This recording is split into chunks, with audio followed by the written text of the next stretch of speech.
एक बार की बात है, एक गरीब आदमी अपने परिवार के साथ गांव से दूर एक झोपड़ी में रहता था। एक दिन वहां एक बहुत बड़े साधु आए। साधु के साथ उनका शिष्य भी था। शाम का समय हो गया था।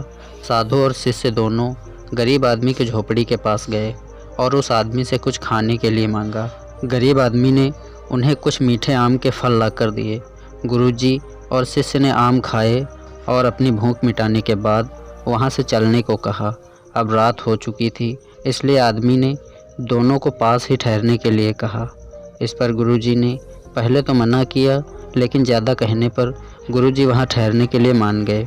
सोने का समय आ ही गया था कि गुरुजी ने उस आदमी से पूछा, तुम क्या काम करते हो? तो इस पर गरीब आदमी ने कहा, मेरी झोपड़ी के पास एक आम का पेड़ है, हम उस पर लगे आमों को खाकर अपना गुजारा करते हैं। बस इसी तरह सब कुछ चल रहा है। बातें करते हुए रात ज़्यादा हो गई और नींद भी आने लगी थी। सब लोग सो गए। रात में गुरुजी की आंखें खुली तो उन्होंने अपने शिष्य को जगाया और बोले, ऐसा करो, पास में ये जो आम का पेड़ है उसे तुम्हें जड़ से काटना है और ध्यान रखना किसी को पता नहीं लगना चाहिए। इस पर शिष्य ने कहा, गुरुजी, इस आदमी ने आपको खाना खिलाया और आपको यहाँ रुकने के लिए कहा और आप उस पेड़ को कटवाना चाहते हो जिससे उसका जीवन चल रहा है। शिष्य ने गुरुजी से कहा, एक बार और सोच लो, आप ये ठीक नहीं कर रहे हो। ये किसी के पेट पर लात मारने से कम नहीं है। इस पर गुरुजी ने कहा, मैं जितना कह रहा हूँ उतना करो। शिष्य ने सोचा, चलो गुरुजी कह रहे हैं तो ठीक है, और आम के पेड़ को जड़ से काट दिया। फिर बिना बताए वहाँ से चले गए। जाते समय रास्ते में शिष्य ने पूछ ही लिया, गुरुजी, आपने उस आदमी के साथ ऐसा क्यों किया? बल्कि आपको उसे अच्छा ज्ञान देना चाहिए था जिसे वह अपने जीवन में उपयोग करता।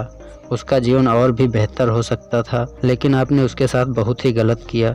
इस पर गुरुजी ने शिष्य से कहा, तुम्हें इसका उत्तर चाहिए तो तुम उस गरीब आदमी के पास कुछ दिनों के बाद आना, तुम्हें उत्तर अपने आप ही मिल जाएगा। कई साल बीत गए, लेकिन शिष्य को अपने गुरुजी की बात याद थी और उसे जानने के लिए वह उत्सुक भी था। शिष्य अपने गुरु से आज्ञा लेकर उस गरीब आदमी का हाल देखने के लिए चल दिया जिसके आम के पेड़ को गुरुजी ने कटवा दिया था। शिष्य उसी जगह पर पहुंच गया और वही पुरानी झोपड़ी खोजने लगा, लेकिन अब वहां कोई झोपड़ी थी ही नहीं। शिष्य मन ही मन सोचने लगा कि गुरुजी ने उस आदमी के साथ बहुत ही गलत किया था। बेचारा भूखा मर गया होगा या फिर कहीं और चला गया होगा। तभी उसने आसपास देखा तो वहाँ एक अच्छा सा मकान बना हुआ मिला। शिष्य ने सोचा, चलो इस मकान में कोई तो होगा जो उस गरीब आदमी के बारे में बताएगा। शिष्य मकान के गेट पर गया और आवाज़ लगाई तो अंदर से एक आदमी आया। उसे देखते ही शिष्य चौंक गया। जो अंदर से आया वह कोई और नहीं बल्कि वही आदमी था जो पहले बहुत गरीब हुआ करता था। शिष्य ने अपना परिचय दिया और कहा, मैं अपने गुरुजी के साथ पहले भी यहाँ आया था, जो एक रात आपकी झोपड़ी में रुके थे। आदमी को भी याद आ गया और वह शिष्य को अंदर ले गया। शिष्य ने कहा, आप तो पहले एक पुरानी झोपड़ी में रहते थे। आपका केवल एक पेड़ था जिसके आम खाकर आप गुजारा कर रहे थे। ये इतना अच्छा मकान, ये गाड़ी, आपने ये सब कैसे किया? वो आदमी बोला, जिस दिन आप यहाँ रुके थे ना जाने किसने मेरे आम के पेड़ को काट दिया। मैं बहुत परेशान हुआ था, लेकिन कुछ ना होने के कारण मैंने यहाँ पड़ी खाली ज़मीन को साफ़ किया, उसमें कुछ फसल लगाई और धीरे धीरे मुझे मुनाफा होता गया। फिर मैंने और अधिक खेतों को साफ़ किया और उसमें भी फसल लगाई। अब मेरे पास बहुत बड़े खेत हैं जिससे हर साल लाखों रुपए की फसल बेचता हूँ। अब मेरी ज़िंदगी एकदम ठीक है।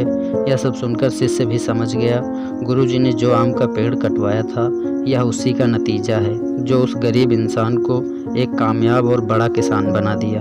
दोस्तों, इस कहानी से हमें यह सीख मिलती है, हमारे जीवन में भी कभी ऐसा ही सहारा आ जाता है जिसके चक्कर में हम कुछ ज़्यादा करने की सोच ही नहीं पाते और हम दोष देते हैं, मुझे कुछ और करने का मौका ही नहीं मिला। दोस्तों, यह कहानी आपको कैसी लगी कमेंट में हमें ज़रूर बताना। वीडियो अच्छी लगी हो तो वीडियो को लाइक ज़रूर कर दें।